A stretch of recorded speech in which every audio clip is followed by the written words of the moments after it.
کھانے کو چاہیے۔ نبی پاک صلی اللہ علیہ وسلم نے ایک غلام کو آواز دی، حضور کی بارگاہ کے اندر غلام حاضر ہوا۔ سرکار دو عالم صلی اللہ علیہ وسلم نے فرمایا جاؤ میرے ہاں ازواج مطہرات جو ہیں ان کے گھروں کے اندر جاؤ اور جا کر پیغام دو کہ آقا کریم صلی اللہ علیہ وسلم کی طرف سے پیغام ہے، اگر کچھ کھانے کے لیے پینے والا کوئی چیز گھر کے اندر موجود ہے وہ دے دیں۔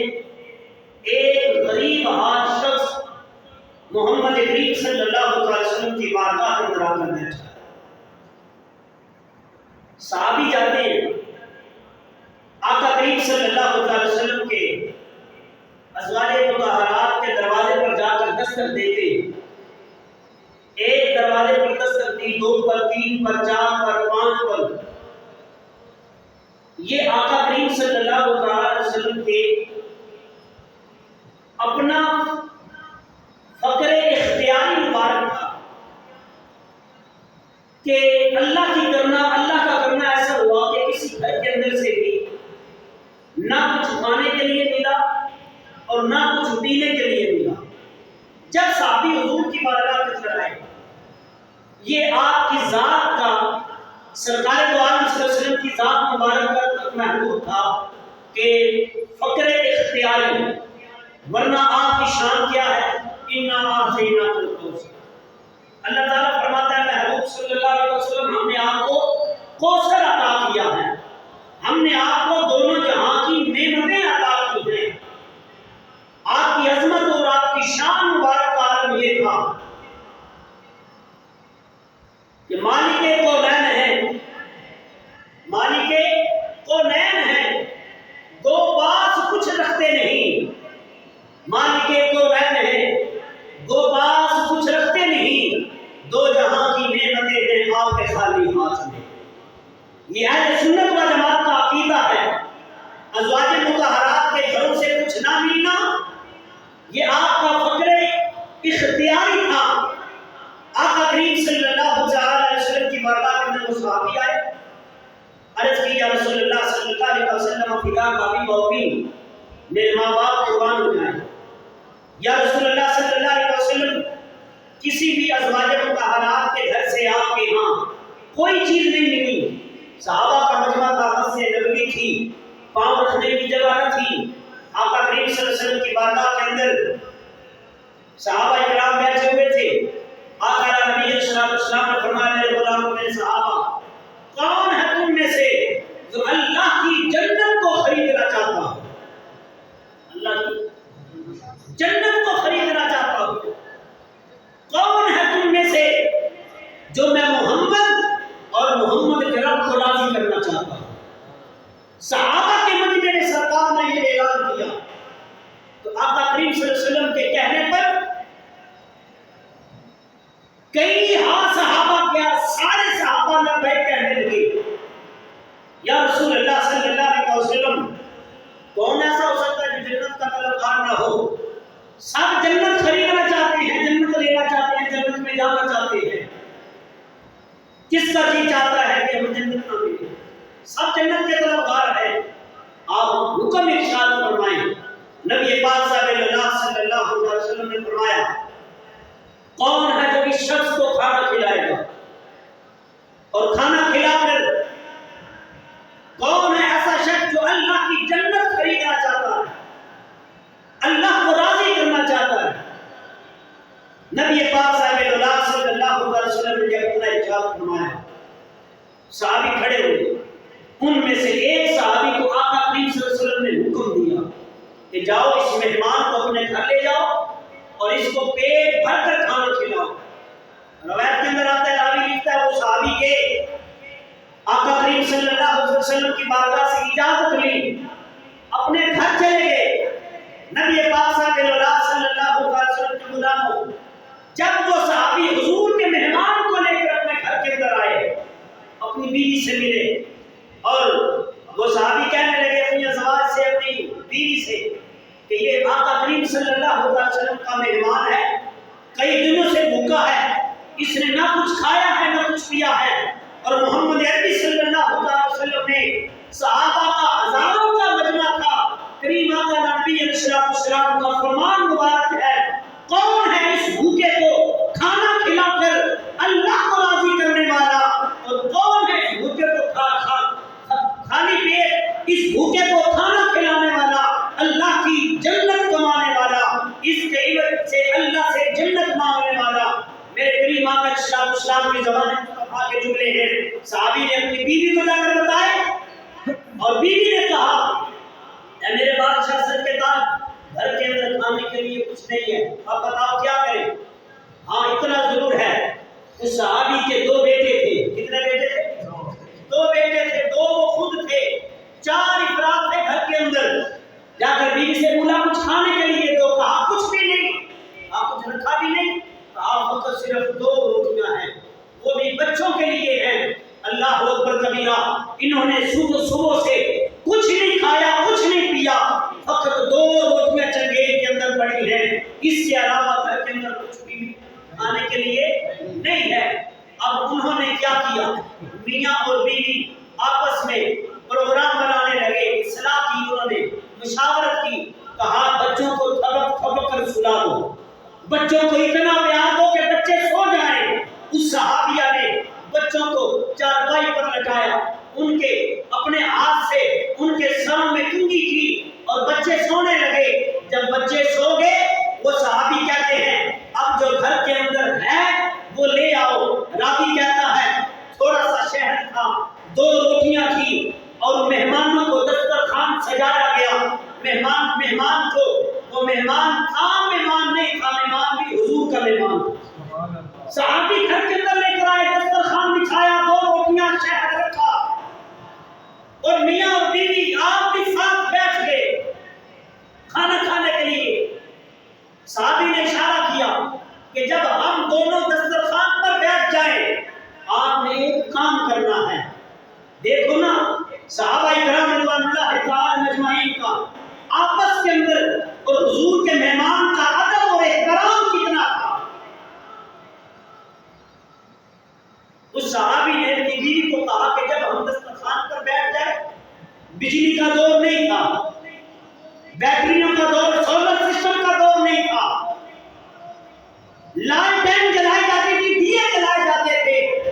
آج جب ہم دسترخوان پر بیٹھ جائیں تو اچانک سے آنا، حراما چھوٹے چھوٹے قدم چل کر آنا، دیے کے قریب آنا اور اپنا پلو ہلا کر اس کو ہوا دینا، یہ بجھ جائے گا، تاکہ مہمان کو محسوس بھی نہ ہو کہ کسی نے جان بوجھ کر دیا بجھایا ہے۔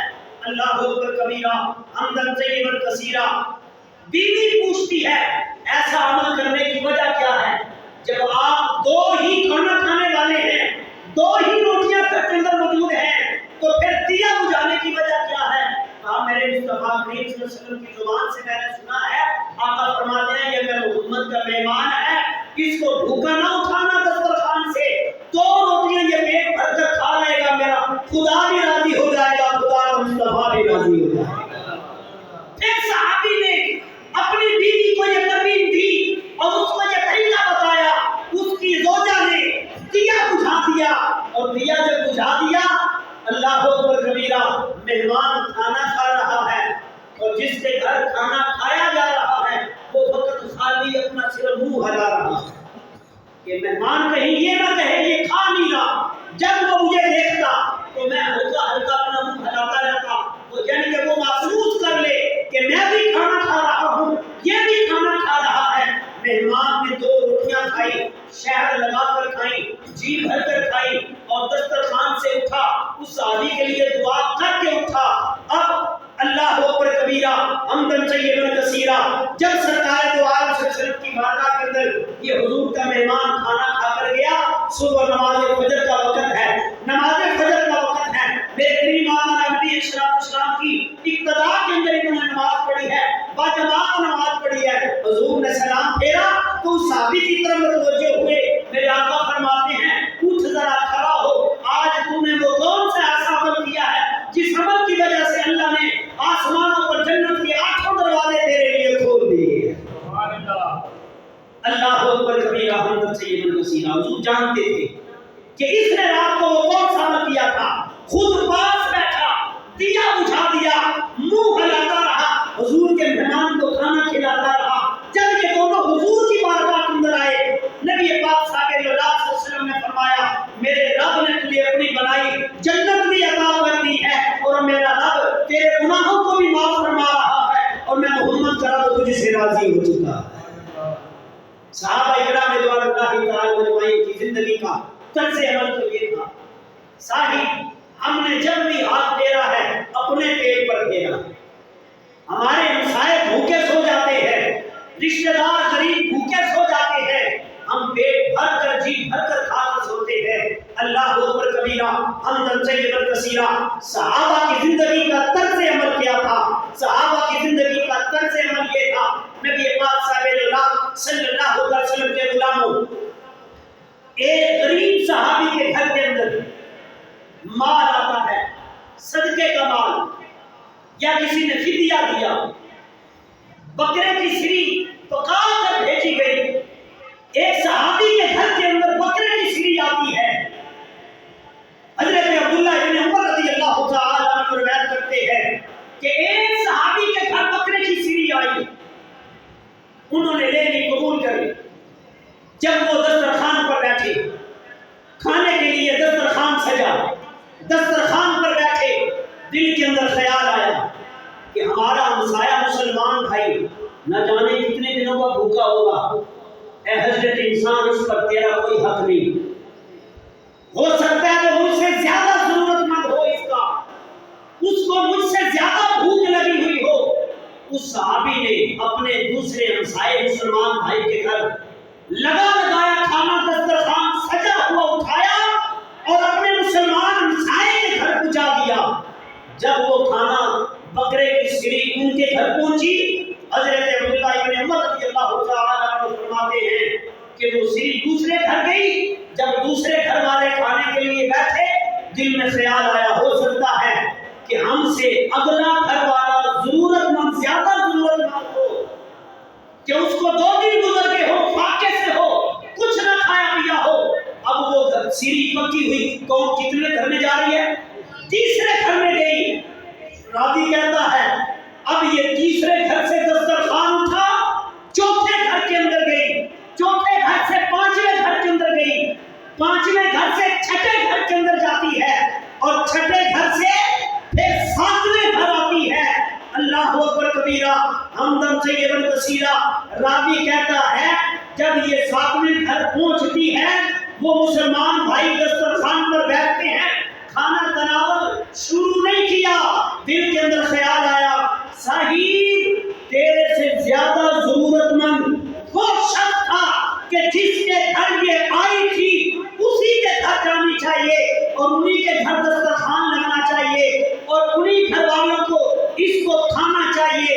ادھر سے یہ سارا گھروں میں آ کر پھر اسی گھر واپس جاتی ہے جس گھر سے یہ چلتی ہے، آگے چلتی ہے۔ ادھر سے جبریل آ جاتے ہیں، اللہ کا قرآن لے کر آتے ہیں۔ اللہ فرماتا ہے وَيُؤْثِرُونَ عَلَىٰ أَنفُسِهِمْ وَلَوْ كَانَ بِهِمْ خَصَاصَةٌ۔ اللہ فرماتا ہے اور اپنی جانوں پر انہیں ترجیح دیتے ہیں، اگرچہ خود انہیں شدید حاجت ہوتی ہے۔ ان کے دلوں میں مسلمانوں کی محبت، ان کے دلوں میں مسلمانوں کی طلب، ان کے دلوں میں مسلمانوں کی الفت، ان کی شان کا عالم یہ تھا اس وقت تک خود کھانا نہیں کھاتے تھے جب تک ساتھ والا مسلمان بھائی کھانا نہ کھا لیتا تھا۔ ایمان کے علم کا تقاضا یہ تھا، ان کے ایمان کا تقاضا یہ تھا، اور ان کی محبت کا تقاضا یہ تھا۔ آج اپنے معاشرے کے اندر ایک نظر مارے، ہمارے معاشرے کا حال کیا ہے؟ اللہ فرماتا ہے فَإِنْ آمَنُوا بِمِثْلِ مَا آمَنْتُمْ بِهِ فَقَدِ اهْتَدَوْا۔ ان جیسا ایمان لے کر آؤ جیسا ایمان حضور کے صحابہ حضور پر لائے۔ اب فیصلہ آپ کے ہاتھ کے اندر ہے، اپنے ایمان سے بتائیں کیا ہمارا ایمان ان کے ایمان جیسا ہے؟ نہیں ہے، تو ہمیں اپنے آپ کو بدلنا چاہیے، ہمیں اپنی سوچ کو بدلنا چاہیے، ہمیں اپنا طریقہ بدلنا چاہیے، ہمیں اپنا سلیقہ بدلنا چاہیے، ہمیں اپنی زندگی کا طرز عمل بدلنا چاہیے۔ جب آپ اپنی سوچ بدلیں گے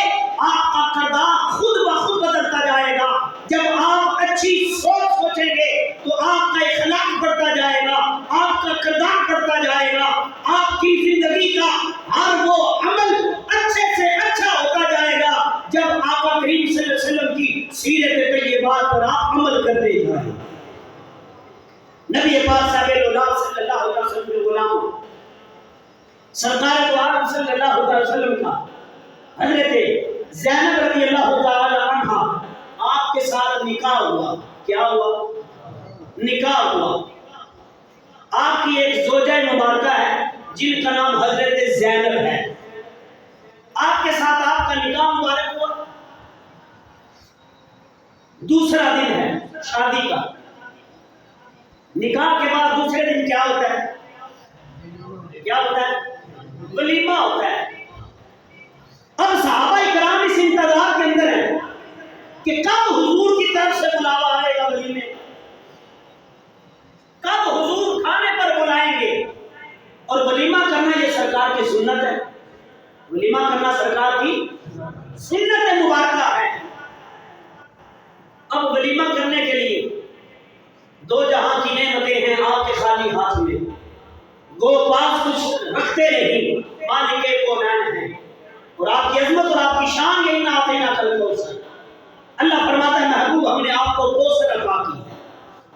اس کے باوجود ولیمے کے لیے آپ کے گھر کھانا کھلانے کے لیے کچھ بھی نہیں.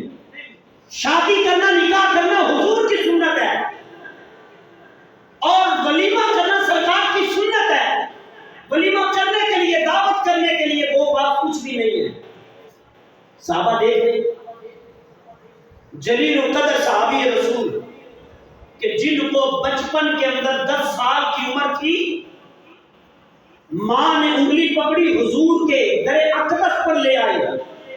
آخرت کی یا رسول اللہ یہ میرا بیٹا ہے، آپ کا غلام ہے، آج کے بعد یہ ساری زندگی آپ کی غلامی میں رہے گا. وہ حضرت انس بن مالک رضی اللہ تعالی عنہ جو 10 سال کی عمر کے اندر حضور کی غلامی نصیب ہوئی. حضرت انس بن مالک رضی اللہ تعالی عنہ نے دل کے اندر خیال کیا کہ ولیمے کی دعوت میں تاخیر کیوں کی جا رہی ہے. اس کی وجہ کیا ہے؟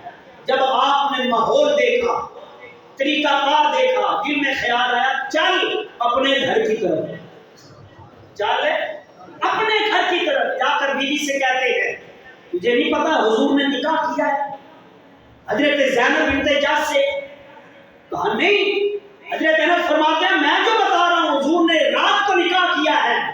اور اگلی بات یہ ہے کہ میں حضور کی طرف سے ولیمے کا بندوبست کرنا چاہتا ہوں. کھانا پکا خوبصورت کھانا پکا کر دسترخوان سجا کر میں حضور کی بارگاہ میں جا کر رکھنا چاہتا ہوں تاکہ آقا کریم صلی اللہ علیہ وسلم کی سنت مبارکہ پوری ہو جائے. حضرت انس بن مالک نے کھانا پکایا اور حضور کی بارگاہ کے اندر لے گئے. المختصر توجہ سے جب وہ کھانا حضور کی بارگاہ میں پوچھا، کریم آقا نبی علیہ السلام نے فرمایا انس آج میں محمد تجھ سے اتنا راضی ہوں، اتنا راضی ہوں، عرشوں سے پیغام آتا ہے محمد کا رب بھی تجھ سے راضی ہو جاتا ہے. کھانا پکا کر حضور کی بارگاہ میں رکھ دیا. اور کھانا کتنا ہے؟ مختصر سے بندوں کا، فقط مختصر سے لوگ، یعنی کہ حضور علیہ السلام کے گھر والوں کے لیے نبی پاک صاحب صلی اللہ علیہ وسلم کی بارگاہ میں رکھا گیا.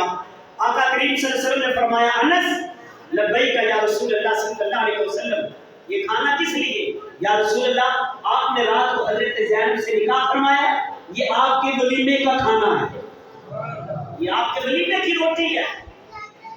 نبی پاک صلی اللہ علیہ وسلم نے فرمایا انس تو جانتا ہے کہ کھانا کھانے والے کتنے ہیں، اس میں کتنے کے لوگ کھانا کھا لیں گے. اب صحابی کا عقیدہ یہ تھا، ایمان یہ تھا اگر ساری کائنات بھی اکٹھی ہو جائے، اگر زبان مصطفیٰ سے جملے نکل جائیں تو اللہ پورے فرما دیتا ہے. کھانا مختصر سا ہے. کریم آقا علیہ السلام نے کھانا پاک رکھوایا، برکت کے لیے دعا فرمائی. ادھر سے میرے مصطفیٰ نے فرمایا انس یا رسول اللہ صلی اللہ علیہ وسلم غلام حاضر ہے. آقا فرماتے ہیں جاؤ فلاں قبیلے کو میں محمد کے ولیمے کی دعوت دے کر آؤ. رسول اللہ صلی اللہ علیہ وسلم کو تو قبیلہ بہت بڑا ہے، اس قبیلے کے ساتھ تعلق رکھنے والے سینکڑوں لوگ ہیں، ایک دو نہیں ہے. یا رسول اللہ وہ ڈیرے پر تو ایک نہیں 50 لوگ گھر جاتے ہیں. آقا فرماتے ہیں کسی ایک کے لیے نہیں بھیجا، ساروں کو دعوت دے کر آؤ. دوسرے صحابی کو بلایا، اب آپ نے توجہ کرنی ہے، دوسرے صحابی کو بلایا، یا رسول اللہ غلام حاضر ہے، آقا فرماتے ہیں جاؤ فلاں قبیلے کو دعوت دے کر آؤ، یا رسول اللہ وہ تو 50 کلو نہیں، وہ تو سینکڑوں گھر ہیں۔ میرے آقا فرماتے ہیں میں محمد جانتا ہوں وہ اتنے غریب ہیں ان کو کبھی کسی نے اپنے ولیمے پر نہیں بلایا، میں محمد دعوت دیتا ہوں جاؤ میرے ولیمے کی دعوت میری امت کے ان غریب لوگوں کو دے کر آؤ، اور یہ میں خود نہیں کہہ رہا، میرے رب کی طرف سے پیغام آیا۔ وہ صحابی گئے جا کر دعوت دیا، میرے کریم آقا علیہ السلام نے صحابہ کی ڈیوٹیاں لگائی، جاؤ فلاں جگہ فلاں علاقے میں فلاں بستی میں جا کر غریب لوگوں کو دعوت دے کر آؤ۔ راوی کہتا ہے جب ہم دعوت دے کر حضور کی بارگاہ کے اندر آئے، ہمارے سے قبل 300 لوگ حضور کے سامنے دسترخوان پر بیٹھے ہوئے تھے۔ آج 300 بندے کا انتظام کرنا پڑ جائے نا میرج ہال کے اندر تو ہوش ٹکانے آ جاتی ہے غریب بندے کو، ایسی بات ہے نا۔ اور وہ کھانا میرے تیرے گھر کا نہیں تھا، پکا صحابی کے گھر تھا، رکھا حضور کی بارگاہ کے اندر۔ توجہ، 300 بندے کا انتظام، مختصر سا کھانا۔ انس بن مالک کہتے ہیں یا رسول اللہ صلی اللہ علیہ وسلم یہ کیسے پورا ہوگا؟ ارے انس بن مالک پریشان حال ہیں۔ میرے آقا فرماتے ہیں انس پریشان ہونے کی ضرورت نہیں ہے، یہ تو 300 ہیں، اس سے 2 گنا زیادہ بھی آ جائے واللہ اللہ کی عزت کی قسم ہے اللہ نے اس کے پکے ہوئے کھانے میں اتنی برکت عطا فرما دی ہے، ساری دنیا بھی کھانا کھا جائے تو کھانا ختم نہیں ہو سکتا۔ راوی کہتا ہے ہم نے اپنی آنکھوں سے دیکھا حضور کے ولیمے کا کھانا وہ پکا صحابی نے اپنے گھر کے اندر پکایا، حضور کے سامنے دسترخوان پر لا کر سجایا، سینکڑوں لوگوں نے کھانا کھایا، ابھی کھانا اسی طرح باقی کا باقی تھا۔ میرے کریم آقا علیہ السلام کے غلاموں، آقا علیہ السلام نے فرمایا انس آج تو نے اپنے رب کو راضی کر لیا، تو نے اپنے رب کو، سب بولے تو نے اپنے رب کو راضی کر لیا ہے، اور اتنا راضی کیا کہ میرے رب نے تیرے لیے جنت کے 8 دروازے کھول رکھے۔ حضرت امیر المؤمنین سیدنا ابو بکر صدیق رضی اللہ تعالی عنہ کا دور خلافت ہے، ملک شام کی سرزمین سے ایک بھوکا پیاسا اور قبضے کے اندر مقروض ہو کر ایک مفلس انسان حضرت سیدنا ابو بکر صدیق کی بارگاہ کے اندر پہنچتا ہے۔ جب حضور کا کلمہ پڑھنے والا ابو بکر صدیق کی بارگاہ کے اندر آیا، آپ عرض کی اے امیر المؤمنین میں غریب ہوں، میں مقروض ہوں، قرضے کے اندر مبتلا ہوں، اور مجھے تقریباً 5-7 دن گزر گئے، نہ میں نے کچھ کھایا ہے نہ میں نے کچھ پیا ہے، مجھے کچھ دے میری مدد کرے۔ حضرت ابو بکر صدیق رضی اللہ تعالی عنہ نے اس کو حضرت عثمان غنی رضی اللہ تعالی عنہ کی طرف بھیجا، کہا میں آپ کے پاس آیا ہوں، آپ مجھے عثمان غنی کے پاس بھیج رہے ہیں؟ کہا جاؤ، میں تو کہتا ہوں تم جاؤ، اور عثمان غنی کا دروازہ وہ دروازہ ہے جس دروازے پر گیا ہوا سواری کبھی خالی۔ صحابہ کی سخاوت کا عالم دیکھے۔ راوی کہتا ہے جب وہ ملک شام سے آنے والا بھوکا پیاسا مقروض شخص عثمان غنی کے دروازے پر پہنچا تو حضرت عثمان غنی کے گھر سے یہ آواز آ رہی تھی کہ آپ کچا دودھ بھی پی رہے ہیں، اور کچا دودھ میٹھا ہوتا ہے اور پھر اس میں شہد بھی ملا کر پی رہے ہیں۔ جب انہوں نے یہ گفتگو سنی تو دل کے اندر خیال آیا واہ ابو بکر تیرے قدموں پر قربان جاؤں، تیری عظمت پر قربان جاؤں، مجھے کس کے دروازے پر بھیجا ہے؟ اس کے دروازے پر جو دودھ میں شہد ڈالنے سے بھی روکتا ہے، یہ مجھے کیا دے گا؟ سائل واپس حضرت ابو بکر صدیق کی بارگاہ کے اندر آ گیا، آ کر کہا میں تو نہیں جاؤں گا اس کے دروازے پر۔ آپ نے فرمایا کیوں؟ کہا وہ تو اپنی بیوی سے جھگڑا کر رہے تھے کہ دودھ میں شہد کیوں ملا دیا، دودھ ویسے ہی میٹھا ہوتا ہے، وہ تو دودھ میں شہد ڈالنے کی اجازت نہیں دے، وہ مجھے کیا دے گے؟ سنو ابو بکر صدیق کا جملہ، اپنا ایمان تازہ کرو، جس کو بات کی سمجھ آئے وہ بولے سبحان اللہ۔ ابو بکر صدیق فرماتے ہیں جاؤ وہ ان کی اپنی ذات کا مسئلہ ہے. ایک بار دروازے پر جا کر تو دیکھو نا, ایک بار دروازے پر جا کر تو دیکھو. دوسری بار کے بات اور بڑھ رہی تھی, شراب بڑھ رہا تھا, گفتگو چل رہی تھی, پھر واپس آ گئے. حضرت ابو بکر صدیق نے فرمایا اب واپس نہ آنا, اب کھڑے رہنا دروازے پر اور دستک دیتے رہنا جب تک عثمان غنی باہر تشریف نہ لائیں. ابو بکر کے پاس نہ آنا. کہا چلا جاؤں؟ آپ نے فرمایا جاؤ. آپ کا تعارف کراؤں؟ فرمایا میرے تعارف کروانے کی ضرورت نہیں ہے, میرا تعارف کروانے کی ضرورت نہیں ہے. اور یہ بھی نہ بتانا کہ مجھے ابو بکر صدیق نے بھیجا ہے, فقط اتنا بتا دینا میں محمد عربی کا غلام بن کر آیا ہوں. دروازے پر دستک دی. حضرت عثمان غنی رضی اللہ تعالی عنہ باہر تشریف لائے. توجہ ہے کیا؟ سبحان اللہ. عثمان غنی تشریف لائے.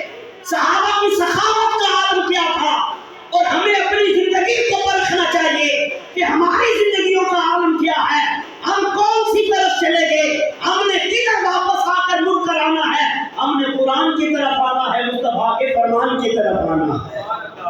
حضرت عثمان غنی نے دروازہ کھولا, دیکھا کہ ملک شام سے آنے والا وہ بے بس انسان, حضور کا کلمہ پڑھنے والا دروازے پر کھڑا ہے, کئی دنوں کا بھوکا اور پیاسا, اور چہرے پر کمزوری کے آثار ہیں.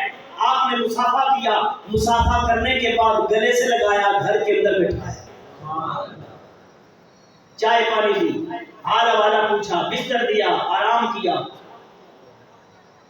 جب کھانا کھا لیا آپ نے فرمایا حضرت عثمان غنی نے اب بتاؤ کہاں سے آئے ہو, کس لیے آئے ہو. وہ ملک شام سے آنے والا, اس کی سوچ بدل گئی. وہ کہنے لگا ابو بکر صدیق سچے ہیں, جو کچھ وہ کہہ رہے تھے وہ سچ کہہ رہے تھے, وہ مسئلہ ان کی ذات کا تھا. اب میں محمد عربی کا غلام بن کر آیا ہوں. جو سوچ میری تھی وہ غلط تھی, سوچ وہ ٹھیک تھی جو ابو بکر صدیق کی تھی. حضرت عثمان غنی رضی اللہ تعالیٰ کی برکات نے عرض کی کہ میں آقا کریم صلی اللہ علیہ وسلم کا کلمہ پڑھتا ہوں, ملک شام سے آیا ہوں, اور میں غریب الحال ہوں, غریب الوطن ہوں, میری کچھ مدد کیجیے. میرے بچے غریب ہیں, تن پر پہننے کے لیے کپڑا نہیں, کھانے کے لیے کوئی چیز نہیں, میری مدد کرے. حضرت عثمان غنی رضی اللہ تعالی عنہ نے ایک غلام کو بھیجا, مال لے کر آیا. وہ ملک شام سے آنے والا, اب سوچ اس کی بدل گئی, کہنے لگا اتنا وزنی مال میں اپنے سر پر کس طرح رکھوں گا. جہاں اس کی سوچ ختم ہوتی تھی نا, عثمان غنی رضی اللہ تعالیٰ کی سوچ کے بعد شروع ہوتی. کہا میں اپنے سر پر کس طرح رکھوں گا. گٹھڑی دیکھ کر بات کی گھبرا گئے, پریشان ہو گئے. حضرت عثمان غنی نے اپنے غلام کو بھیجا, فرمایا جاؤ ایک اونٹ لے کر آؤ. اونٹ لے کر آ گئے. اب وہ مغرور شخص ملک شام سے آنے والا سوچنے لگا, پہلے گٹھڑی کے متعلق سوچ رہا تھا, سر پر اتنا وزن کیسے رکھوں گا. اب عثمان غنی نے اس سے بڑی سوچ میں ڈال دیا کہ حضرت عثمان غنی نے اونٹ بھی مجھے دے دیا, اب سامان تو میں رکھ لوں گا, اونٹ واپس کیسے لاؤں گا. اللہ اکبر کبیرہ. آپ نے غلام بھیجا, حضرت عثمان غنی نے جاؤ فلاں شخص کو بلا کر لاؤ اور اس کو کہو اس کی گٹھڑی پلانے پر رکھے, پلانا اونٹ پر رکھے, اونٹ کی مہار پکڑے, اس کو اوپر بٹھائے اور ان کے شام کی طرف روانہ ہو جائے. حضرت عثمان غنی کی برکات میں کو مقبول شخص کہنے لگا, یا حضرت میں بندہ بڑا غریب ہوں, میں بڑی غریب ذات کا بندہ ہوں, میں اتنی سوچ نہیں رکھتا تھا جتنا آپ نے مجھے عطا کر دیا. اللہ اکبر کبیرہ حمد طیبہ کثیرہ. میں ملک شام سے اس آپ کے غلام کو کیسے بھیجوں گا, اس کی کیا ضرورت تھی, اونٹ واپس کرنے کون آئے گا. عثمان غنی کا جملہ سنے, اپنا ایمان تازہ کرے, اپنے دل کی تختی پر لکھنے کے قابل ہے یہ جملہ. آقا کریم صلی اللہ علیہ وسلم کے غلاموں صحابہ کرام کا طرز زندگی دیکھے, مسلمان کے ساتھ وفا کرنا دیکھے, مسلمان کی مدد کرنا دیکھے. صحابہ کی سخاوت کا عالم یہ تھا. فرماتے ہیں میں نے اونٹ دیا ہے تجھے واپس لینے کے لیے نہیں دیا, میں نے تیری مدد کی ہے تجھے جتانے کے لیے نہیں کیا, میں نے اونٹ کے ساتھ ایک غلام بھی تجھے اس کی مہار پکڑنے کے لیے, تجھے ملک شام کی راہ دکھانے کے لیے,